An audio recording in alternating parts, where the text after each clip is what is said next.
ले उधर ना तुम चले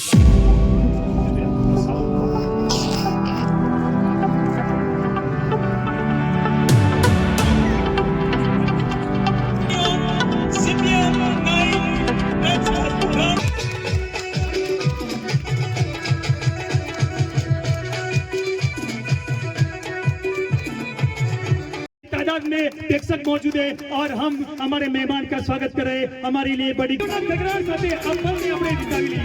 ખૂબ સરસ સફળ છે જે આપણા ભાજપના ઉમેદવાર છે। આપણે એવી આશા રાખીએ કે એ આ ચૂંટણીને ખૂબ મોટી લીડથી જીતે અને આપણા ગામને એક આનંદથી ભરી દે। ખૂબ સરસ ધન્યવાદ ખૂબ સરસ ધન્યવાદ પણ છે આપણા માટે સૌ કોઈ તાળીઓના ગગડાટ સાથે આ પલ અને આપણે એમનું એ પણ આપણા માટે આનંદની વાત છે।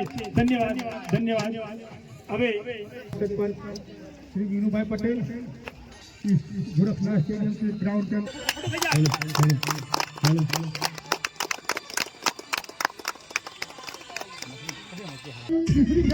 वीनूभाई शर्मा इस बार हरिभाई बॉलिंग करेंगे।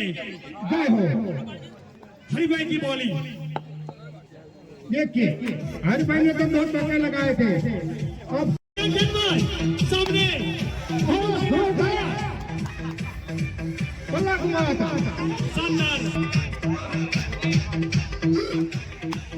इस बार जल न रहा इसको फिटर हो फिटर तक जल पहुंची नहीं। ये टॉस होने के जा रहा है। टॉस गोस टू द आज 11 ने टॉस जीता है और ये